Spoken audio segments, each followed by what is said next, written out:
Hi there, welcome to your GG replay for Friday, August 6th, 2021. GG Replay is a Monday, Wednesday, Friday podcast where we break down the latest in gaming news, hosted by the Goodnight Groofs, a place for games and a place for goofs. Still, we're workshopping the slogan. I am Paul and I'm joined as always by Matt, and it is a beautiful Friday out there today, at least for me. How about for you, Matt? What are we seeing? It's a beautiful Friday. It really is. I have some really good soda facts to share with you. But before we do that, I have to ask you, are we the games or are we the goofs? A place for games and a both? place for goofs. I think we're neither. Was my thought. Okay. We have cultivated a place that is for goofs and for games. Okay. Well, we're still workshopping it anyway, so it's not. We're workshopping it, So if anyone has any suggestions, feel free to drop them in an email, drop them in the YouTube comments, or head on over to our Patreon because we're accepting new slogan suggestions for only $1 a month. There's some value in that, I tell you. You can change the world. Maximum. We have the option to veto anything. Just so we know, we're not going to be like, "Welcome to the GG replay, Bodie McBoatface." Yeah.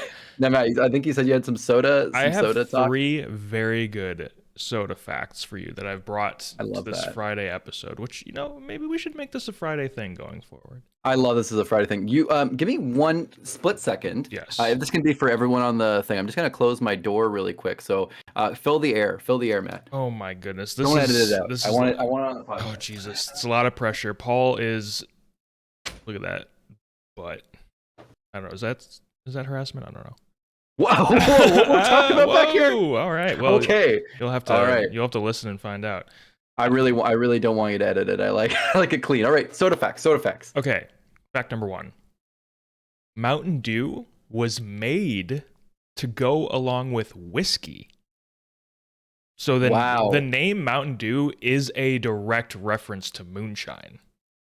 Interesting. So moonshine has it's Mountain Dew. These were kind of like slang things. Yeah. Maybe like Mountain Dew is kind of in that same slang. It does sound like that. It was developed to chase whiskey, essentially. Wow. Yeah. That's so interesting. Really, I don't think it's really used for that a whole lot. I couldn't imagine ever if I'm buying something to chase alcohol with. I mean, when I was 17, I'm not really doing that at this point. But when I was doing that, I certainly wasn't buying Mountain Dew, which is a weird drink for that. It's like Coke or Sprite or something. That's a strange drink. You know the whole thing about Mountain Dew kills your sperm. All right. So what was the next fact? Or I don't know. I've never heard that. Never heard really? That was That was always a big thing. It's killing your sperms. It's like, kill your sperm. Is it really? I don't know. Okay, second fact. The precursor to Coca-Cola was called French wine coca, and it contained both alcohol and cocaine. Wow. Prohibition actually made them take out the alcohol, but they kept the cocaine in there until 1929. Nice. So, kind of funny. Prohibition's like, no alcohol. Cocaine, perfect. Keep it in there. No alcohol. Nice. Do we think it's like a stock market thing? Black Tuesday or whatever. The stock market crashes. They're like, we can't afford to put cocaine in this stuff anymore. We're just gonna sell it sugary. Maybe. I wonder. Unless maybe that's the year that they decided okay, this is illegal now. I don't know. Yeah, maybe. They're like the 20s are done, and we just it's true. The Volstead. The roaring 20s are over. Prohibition. Yeah. All the Gatsby. All the fun's over. We're just gonna sell you sugar instead. All right. And number 3, another good fact, from 1929 to 1950, 7-Up had lithium citrate in it, which is a mood stabilizer used to help with bipolar disorder. Bipolar disorder. Mm-hmm. So, interesting. Interesting. What used to be in soda. 7-Up is an interesting. Was it if you were having a depressive episode? I think lithium can be good for that. I wonder if it's like you have a depressive episode, you have a 7-Up, and get yourself up. It may be with your lithium. Maybe. That is so interesting. Yeah, the stuff they used to put in soda. You always hear rumors about that, but it's always good to kind of fact check that. They always go like Coca-Cola, cocaine. It's like fun to actually read what was actually in this stuff for real. I definitely didn't know that about the lithium. That's super interesting. Actually, that's one of the more interesting ones I've heard. I'm gonna look more into that. Soda's crazy, man. It really is. Love it. Just before we get into news stories for the day, corrections, comments, if you come across any necessary corrections in today's episode, please send them to ggreplayshow@gmail.com or head down to the YouTube comments below so we can address them in the next episode. We are not perfect, and we love feedback, so we're excited for that. Coming up next, something we don't always talk about, but you know what? The reviews are in, Matt. A Friday, we have new games that came out, and you know what? Both of these games, to me, I'll tell you right now, look very cool. The first game is GRIME, which is a Souls-like, side-scroll, Metroidvania kind of game. Now, you and I think, have both looked at some reviews for this game. It got an 84 on OpenCritic, which is very, very good. That's out now. Matt, do you want to kind of roll through? I mean, from what I saw, it looked like a lot of fun. Some really interesting mechanics, like a real emphasis on counterattacks, and like taking traits from other monsters you kill. Very, very interesting stuff to me. I'm not sure if I'm into the counter thing. I'm so sloppy that I don't know if I'll get into that enough. But it looks fun. It looks like a darker, more RPG-y Dead Cells. It looks neat. I wish I could get into these kind of games. They just don't really hook me. The only kind of game like this that I've ever kind of gotten into is Grim Valor on mobile. Mm-hmm. Which actually I think is like, as for a mobile game, it's really good. Really, really good. But yeah, these just don't hook me, but it looks cool. I wish it hooked me, and an 84, it's a pretty good addition to this genre. Mm-hmm. Absolutely. We're seeing so many different like isometric or 2D, all these Souls-like games coming out this summer. So it's cool to see another one knock it out the park. And coming up next, we have, nice Goodnight Groofs mug we got over there, man. Very nice. You. Dodgeball Academia, which is a dodgeball RPG JRPG game, got an 83 on OpenCritic, and that is also out right now. And for those of you like me, it's also out on Game Pass right now on console. Oh, is it really? It sure is. I'm gonna be playing it after this. Actually, sweet. It looks like a total blast. It looks awesome. I thought I saw it on Game Pass yesterday. And I thought, it looks cartoony and fun, but I just feel like I'm not going to want to play a dodgeball game. But my mind was totally changed when I looked at reviews. I mean, there's like a full story. The story looks really cool, like a My Hero Academia, like a going to a prestigious school, becoming the champions of dodgeball in the world. I love it. You have all these friends and colorful characters, and it looks goofy. It looks like such a blast, and the mechanics look fun too, just really simple. My thing was that it looked kind of simple, and the mechanics look kind of basic. That I thought that looks fun, but nothing's going to drive me to keep playing. But that story element. Yeah, that's it for me. That looks like a blast, and I've heard it's only about like 12 hours or so. So nice, really cool. The review that I was watching showed how they really change things up with the dodgeball matches. Like they'll add different mechanics that make it more difficult. Yeah. Like sometimes you can use the entire court. Sometimes your view is the one where they had like all the long grass or something. So you couldn't see anything. That sometimes you got traffic coming through the court. Yep. It looks really cool. I love the idea of these cute little sports-based RPGs that we've got happening with this and Golf Story, another recent one.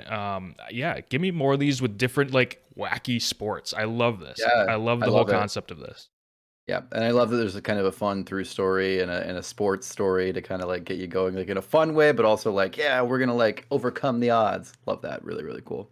So that's it for the reviews. Moving into the main stories for the day, talking about fun little indie games that we love to play. Here's something that's good for playing the Nintendo Switch. And the Nintendo Switch, we saw in the news this week, 89 million units sold, over 89 million units sold now. This is wild when you look at the the numbers on this. I mean, obviously the Wii still sold more and things like that, but you have to consider like, that had so long to sell. Yeah. Same with I think they're just behind PS2 now or something like that. But like PS2 again had like 10 years almost, but like a crazy amount of time. PS2 is, that was like 140 something million units. Yeah. The thing about the PS2 that's so crazy too is that not to like harp, but like it was a lot of people's first DVD player, and it was it was about the same price as a DVD player. So why the heck not? It also received a lot of support in not as like well-off countries and stuff like that. Into the PS3 life cycle. I know that they kept putting FIFA on PS2. For a long time. But yeah, we're talking about Switch. We love it. This thing is selling like hotcakes, especially coming off of Wii U. We don't need to harp on it too long. It nailed it.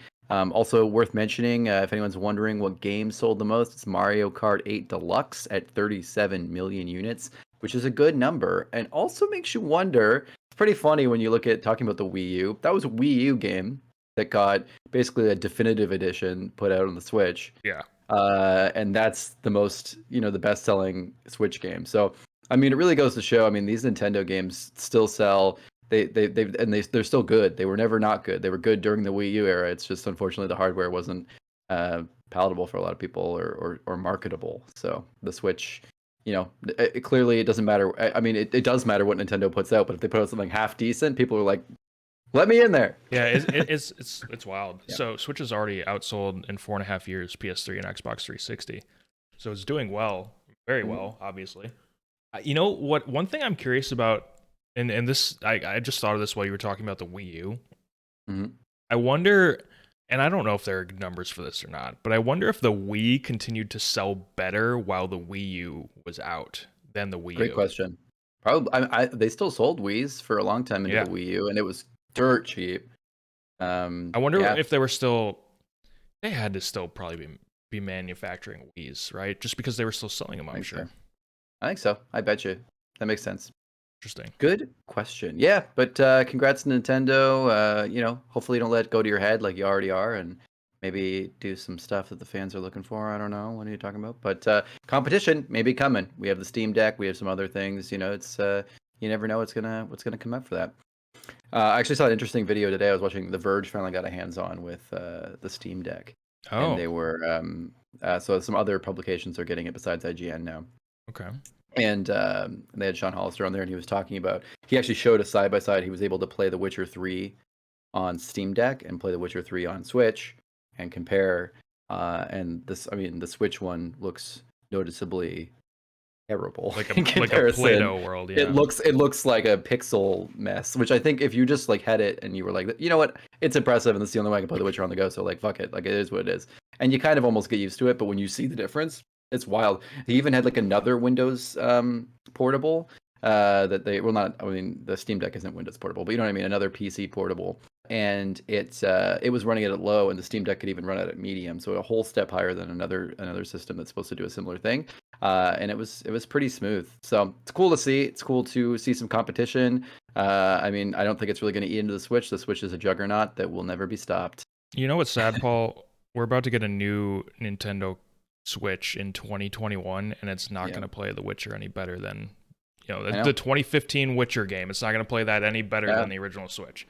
Ridiculous. And it's like I mean, it's like The Witcher's going to look the dark corners of the room with the tub in it are going to be darker than they were on the LCD Switch, but that's about it. It's like, and it's a little bit bigger, and hey, if you don't own a Switch and you were looking to get a full-fledged Switch, not a Lite or something, it's probably worth the $50. But it's a tough sell. It's an interesting market out there. Moving on to something I think a little surprising to some of us. Venture beats Jeff Grubb, the Leak Master General. They all aren't we all is reporting that the Dead Space remake will launch in late 2022, as long as development goes to plan. Now, I think this is big news. We just found out about the Dead Space, remake, within a month of now, a couple weeks ago. And now we're supposed to get it in just over a year. That's huge. Now, I mean, obviously they've had a decade plus since the original came out that they could have been like secretly working on things. I mean, in the last few years, but it just felt to me, the announcement felt like, especially when you see that teaser, like it wasn't one of those like Fallout 4, like, hey, here's the game, and also it'll be out in like, this year. It really felt like one of those things. It's like Elder Scrolls 6, like, yeah, we're making the game. We want to hype you to know that we're making the game, but that's it.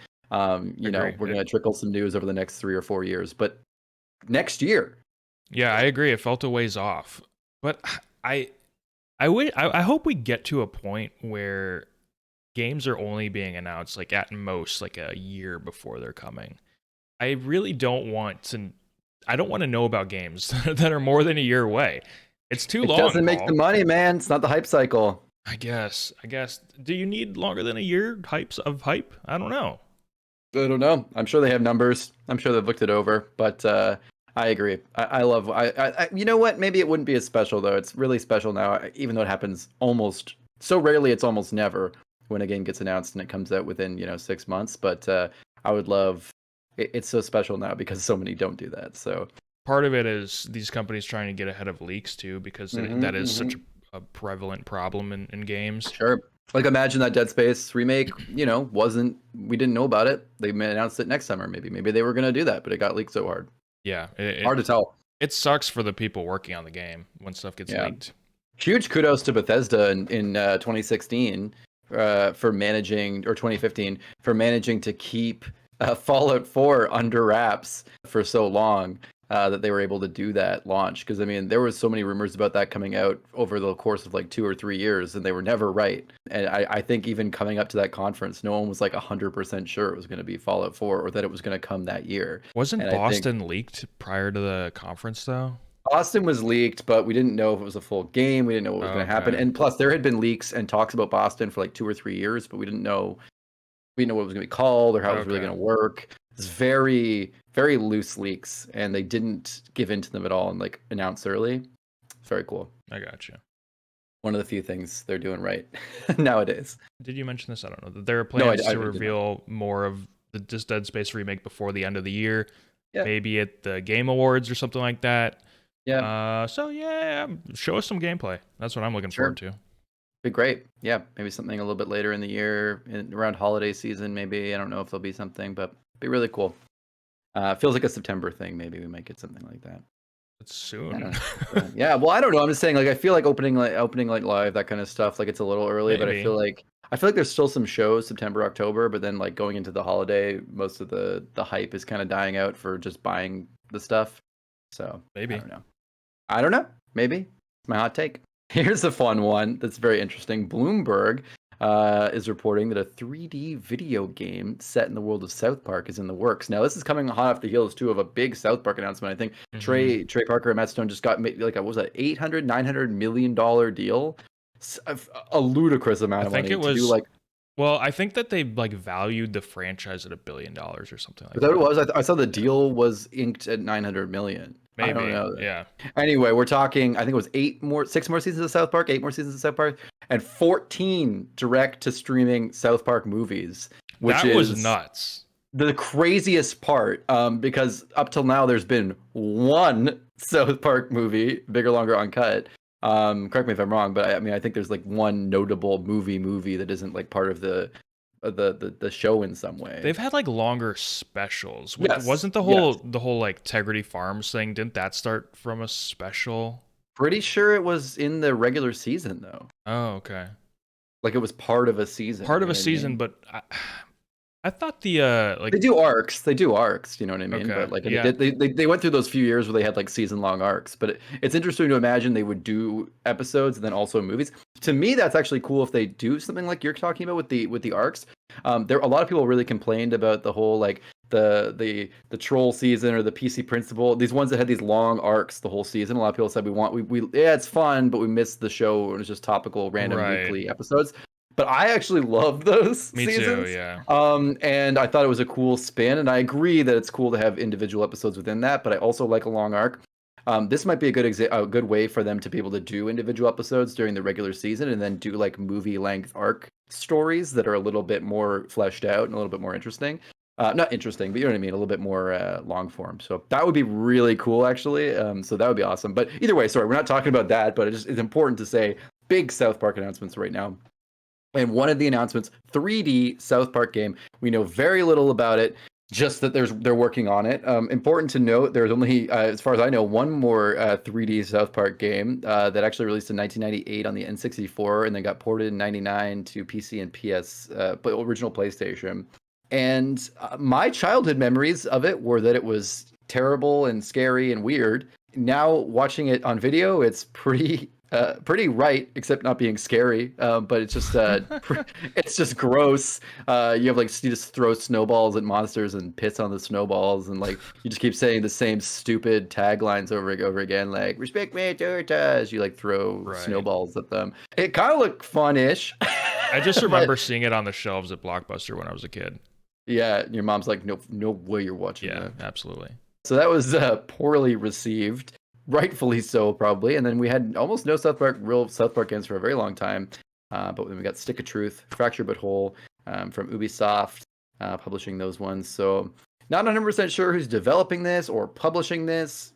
It feels like it might be at least published by Ubisoft again. Yeah, Would be I would like my guess guess. that. Just because they have that relationship with them and they've had success. Yeah. But who's going to be developing a 3D game in South Park? Hard to say. It may not be exactly the same developers, just because 3D or whoever else. So something to look forward to / questionably at. And Matt, anything to say about the South Park game?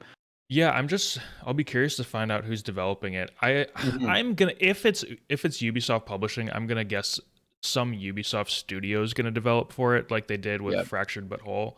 Stick of Truth was Obsidian. They're definitely not doing another South Park game. Especially not like a 3D South Park game. I feel like for Obsidian, like that's a lot. That's probably a big undertaking, and they have a lot of other stuff going on. They have a ton of stuff going on, yeah. And they're a Microsoft studio now too, so yeah. So I don't see that happening. Curious to see where this goes, though. I am intrigued by the idea. It's been 22, 23 years since their first attempt at a 3D South Park game, so I think we've made some technological progress in those years. So I think they can make it work. Yeah, I mean, the 2D works so perfectly in that it feels like you're playing the show. 3D is questionable. I think 3D will work best if they're super self-referential about the fact that it's 3D and they mention the change so much, just because it can't not look drastically different than the show, and that's gonna be, I think some of the charm of those other games was that it felt like playing the show, and might be hard to transition that. So we'll see. That's something to keep an eye on. But clearly, the money faucet for South Park is not being shut off anytime soon. The tap is overflowing. Not to mention Trey Parker and Matt Stone are working on another Broadway musical as well. So these guys are just like, they constantly work just at it, and I love it. It's really cool. Speaking of someone who's just at it, the developers from Mario Golf Super Rush, they put out a pretty big update, which was announced, like Matt, announced and released on the same day, which is pretty exciting. We see this a lot, I think, lately with some Nintendo things where they're announcing updates and then just kind of tossing them up there, and they're usually pretty big, cool updates. Not really trading on hype really for these, which is cool.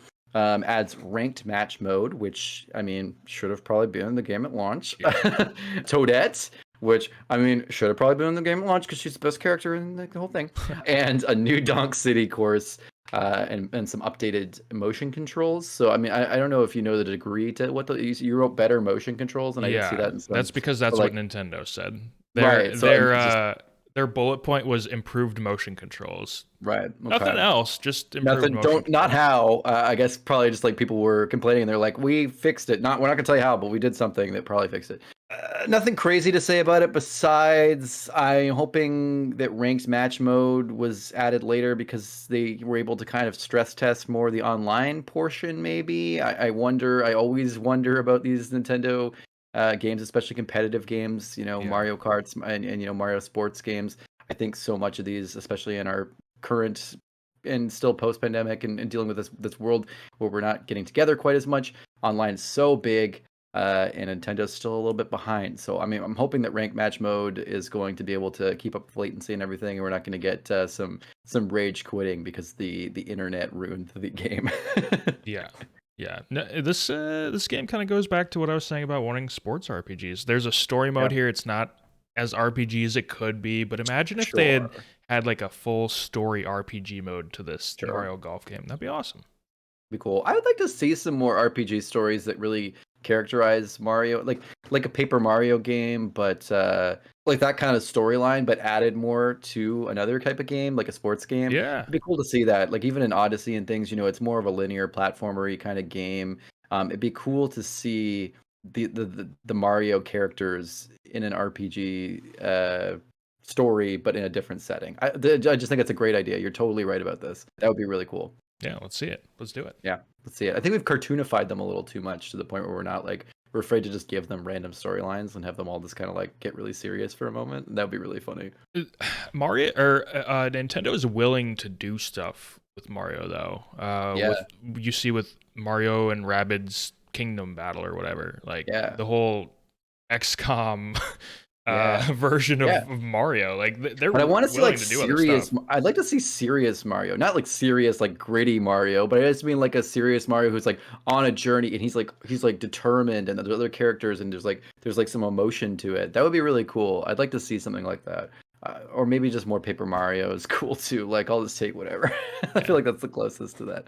And moving on, got to hit all of our favorite developers today, and we can't not talk about EA.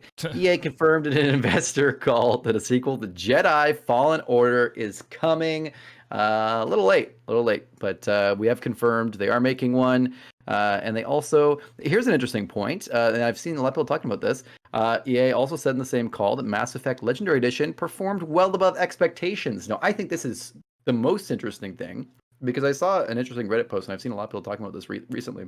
That Mass Effect Legendary Edition is so popular, and so lauded right now because no one's making games like this anymore. And Yeah. even getting the opportunity to be able to play a single player open world RPG without any games as a service aspects, without any weird things meant to kind of keep you on a treadmill, like a proper RPG. No one's really making these old school BioWare kind of games right now. And so that's why this is so popular. And it's like, everyone, look at this. Look at how well this like old franchise is selling right now. And not even all these games are like everyone's favorite Mass Effect game. But like as a bundle, it's selling so well. People want this. Yeah. People want this. Not everyone has to make this game. I mean, we had probably, arguably, at a certain point, too many of these types of games. But I think nobody's making them anymore, and I feel like someone could come out and do something like that, and it would be cool. I really want Sony to put one of their PlayStation studios on a project like that. Obviously, Microsoft and Xbox, with their ZeniMax acquisition, they're gonna get a lot of this kind of stuff between Obsidian and Bethesda and all that. So I really do. Well, I mean, Bethesda's going to come out with one every 8 years or something. That's Well, not yeah, at least it's something. Yeah. I would like PlayStation, instead of doing what they do with deals with Square Enix and stuff like that. I want them to put their own studio in charge of a true RPG. I think it could be really great. They're really cool. An open world, where you have, you make choices and you make friends. And I don't know. I think that'd be so very, very cool. And we're not seeing a lot of that. It's too bad the way BioWare's kind of gone now. And, cool to see more. Paul, did you play Fallen Order? I did play a bit of Fallen Order. To be honest, didn't super grip me. I remember Really? you played it and got, and I'm a big, Star Wars Jedi game guy. You know what? I think it would have caught me if I'd played past I got a little bored at the initial part, pretty early on, just kind of like jumping around the rocks and trying to kill stuff. And I didn't really have like a good like kit yet, or really good moves. Yeah. And wasn't like my favorite thing in the world. But I think I think I might give it another try. I will say too, I tried to play. I don't really have hardware that plays it super well. I remember when it first came out, I was going to actually buy it for full price. But I didn't because a lot of people were saying on the original launch Xbox One, it played like trash, and it was really like only really optimized for One X. Same with PS4. Even people were saying like you should probably get a Pro. It's going to drop a lot of frames on a regular PS4. Played on the Slim. I don't know. Yeah, so the Slim's also still a little bit more apparently launched. Oh, really? Okay. Launched it bad because they were saying it too. Like a 1S would have played it a little bit better, but like Okay. launch consoles were just like not well optimized for it. So I did eventually play it on EA Play on Game Pass. Okay. A little bit, but it was a little jerky, and I just decided to wait it out. But I will get to it. I really do want to try it again and try to really sink my teeth into it. I just I think the time I tried to play it, I just wasn't ready to like get into that deep of a story, and I just kind of wanted to like goof around and like do some Force Unleashed kind of stuff. And it was I feel like it really builds. So, but I'm excited. It might be one of those things I wait on until closer to the next one comes out, and I'm in the next console generation, and I have stuff that'll play it super well, and then I'll just like play it in prep for the new one or something. But it definitely seems like a cool game, especially when we're not getting too many Jedi fantasy Star Wars or any major Star Wars games coming out in the last few years. So yeah, I mean, as you know, I'm not the biggest Star Wars guy, but I really liked this game. It was really fun, and it's the only like Souls-like game that I've really enjoyed, which is kind of surprising. well, surprising in the sense that I liked it. It also got some Metroid aspects to it. It was fun. My only real complaint with the game is that the map system that you have in the game is terrible. It's so bad. Yeah. But other than that, really fun, decent story. But honestly, it's just really satisfying being a Jedi. Yeah, I get that. I think I was that too. I wasn't ready for the Souls-like combat at the time. I think now I'm much more interested in playing something like that and getting a little bit more challenged. But at the time, I was kind of like, this is annoying. I want the power fantasy. And like early on, especially, I really felt like I was having trouble. You can you can I know drop you can the tweak down difficulty. too. Yeah, And yeah, I had to do that at times. yeah. And then we got our little quick bite stories of the day. Just a couple little things to tide you over. First off, Evil Dead, the game. Matt and I are both very excited for this game, despite not really thinking we would be. Has been delayed to February 2022 to give the team extra time for polish. And here's a cool thing, to add a single player option. Love it. I'd love an opportunity to be able to play this single player. It looks, as we discussed, super satisfying. So, I mean, I think it can stand alone without even having to be a multiplayer game at all times. So super cool. Take your time. I think it'll be great. It's too bad it couldn't come out in a scarier time. Yeah. I mean, I think just like sit on it till October and then you'll make seriously like double your launch price. But you know what? Come out with it in February. It'll be fun, and then everyone will put it on sale next Halloween, and it'll go crazy. Yeah, play it for Valentine's Day. Yeah, it'll be a nice little Valentine. Actually, I think there was one year where my ex-girlfriend and I did watch all the Evil Dead movies on Valentine's Day. They actually, sometimes horror movies do come out on Valentine's Day. It's like Christmas. They do that on Christmas, too. Yeah. It's weird. I don't really know why. Free games on the Epic Game Store. We always have them, but this month they are cool this week. Plague Tale Innocence and Minute are both free on the Epic Game Store. I know, Matt, you're pretty excited to be able to play Plague Tale Innocence coming up soon. It's on Game Pass, so I just downloaded it recently on my Xbox. I'm hoping to get to that as well soon, because that'd be cool if we could both talk about it. But I really know nothing about it going in, even though I know it's such a popular, cool game. So I'm kind of excited to go in completely. I like the idea of Minute. I actually want to try Minute. Me too. I think that was also on Game Pass, and I was checking it out. I'm not sure about the style, like the art style kind of threw me off, but I might try it again. That's like the game where you have like a minute, right? Like you try to make progress in a minute, and then it reverts you back. Yeah. Yeah, that's kind of cool. I kind of like that. Yeah, I agree. Speaking of things that you make progress and revert you back, Deathloop has gone gold. So this game, we're getting there. We're producing, and it is going to release September 14th. I am very excited. I have nothing that can play it right now, but I'm very excited. I think Deathloop's going to be such a blast. I'm going to patient gamer this game a little bit and wait till the hype dies down, because I, again, don't have any other way to play it. Right. But it looks like a lot of fun. Matt, are you going to get Deathloop for the PS5 when it comes out? I think I might play it on PC, actually. Yeah? Just because I prefer playing shooters, first-person shooter type things on PC. But yeah, I mean, I'm really excited about this game. Going gold doesn't really mean much these days. It just means like, all right, well, the game as we feel fit to launch is now good to go. But there's going to be a day one patch. There always is. Yep. But yeah, I mean, it's coming up, Paul. It's coming up. I'm excited for this game. I'm very, very curious to see how it reviews. I think it could potentially be a mid-90s, or it could be high 70s. Like this could go two different ways. When you said mid-90s, I immediately thought of that Jonah Hill movie about kids skateboarding in California. Did you ever watch that? What? No. I thought you were comparing it to that movie. I thought you were like, it could either go like mid-90s or it could go like Garden State. I thought you were going to say something weird. And I was like, weird reference, dude. I think I know what you're talking about. You should watch it. It's actually a cool movie. Is the movie called Mid-90s? It's called Mid-90s, yep. Sounds like my kind of movie. I honestly think it is your kind of movie. It's like slice of life, weird, pick out of a weird couple months in a young boy's life. Yeah, that sounds great. It's great. I am gonna save that right now. You should check it out. It's really cool. A little dark, but cool. Yes, Switch is good. Any good plans for the weekend, Matt? Any games you're gonna be playing as we round out the day today? Well, I'm gonna slog through the Order 1886 this weekend. You trophy hunter, man. You can't even, you're not even having a good time. It's so short. I just need to do it. What's really annoying about this game too is it doesn't track your collectibles. So like I don't, so I'm actually having to play with a trophy guide because I have to make sure I'm getting all the collectibles. You don't know you're getting the collectibles necessarily. Exactly. Wow, because I couldn't go back and like, it's like, am I missing one thing? Well, what the hell was it? Do I have to replay the entire game now? Oh my gosh. Annoying. Rough.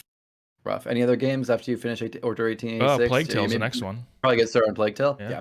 I think I'm gonna get started on trying to for real get started on watching the show with Rob McElhenney. Oh, Mythic Quest. Mythic Quest, yes. Dude. I think I'm gonna actually start on Mythic 5. Quest. I know. So is that, don't spoil. Don't spoil, but it's like the tiniest thing. Is it just one of those ones like those like concept things where they just like focus on a totally different company or something, and it kind of like it runs its own parallel story? Yeah. You know what? Don't tell me. It's kind of like a pretty much like a closed episode. What I will say is you will appreciate it much more if you actually watch the first four episodes. No worries. You could watch it on its own, but you'll appreciate that episode much more with the others. Dude, don't even. Jake Johnson. If you tell me Jake Johnson's in something, I'll be watching it forever. I'm also Rachel and I really want to watch. He has a new movie that he actually wrote. I Jake saw Johnson, that, yeah. which looks cool. Yeah, so we might check that out. I'm just gonna go on a Jake Johnson weekend, even though he's only a little bit Mythic Quest. Do it. Perfect. So that's mainly it here for GG Replay. I just want to remind everyone that don't forget we actually have a website, goodnightgroofs.com, where we have a blog, we have our podcast links, we have all our videos, everything is on there. And in addition, we also have a Patreon. So if you're feeling super generous, you like our content, you head over to the website. You know what? You can also go over to patreon.com/goodnightgroofs. We have a $1, $3, and $5 tier. $3 gets you early access to our all-encompassing gaming podcast, Game Groofs. Normally comes up on Sunday, so don't forget to watch that on Sunday. But normally you can get it on Friday if you're in the Patreon. So a lot of cool, Patreon tier stuff over there. Definitely check that out. Anything you can, throw our way helps. We really, really appreciate it. But you know what? If you're a little strapped for cash right now, or you're subscribed to too many darn Patreons, well, you know what? We will take anything you can give us. So, at this point, drop one and give to us is what I would say. Yes, I agree. Like, you know what, Easy Allies? I've been an ally of yours for a little too long. I'm out. I'm going to the Groofs. Anyway, not specifically targeting. Yes. It's okay. He can say it. I'm a patron of Easy Allies. So Exactly. So Matt will replace your money if you join us. We'll promise you that. I don't know about that. We can say it. And also, this is an audio-only podcast. So if you're watching us, we also have an audio version. If you could give us 5 stars, thumbs up, anything on YouTube, on the podcasting apps, super helpful. Drop a comment, drop a rating or review, especially on Apple Podcasts. It goes such a long way in helping us get into the algorithm. And it really helps us push our content along. We have a lot of cool ideas for content and different fun shows and different things to bring to the table. And if we can just get a little bit more support and push our way a little bit up there, then hopefully we'll be able to do those things and create a lot of great media for all of you to enjoy. Because remember, if you game, you're probably a Groof. And we love having you here. Matt, do you have anything else to say as we round out the day? No, I'm just off to go crack the algorithm. I'm just imagining you National Treasure style. It's trying. Whoa, I can't figure it out. All right, that is it for today's. Also, check out Game Groofs. Good episode. Oh, yes, I actually said it earlier, but I was going to make a mental note to say, don't forget to watch Game Groofs on Sunday morning. It's coming out. It's a really good one, actually. I think we're both really, really proud of how funny and informative and awesome it is. So check it out while you're cleaning the house on Sunday morning or going for a little Sunday drive.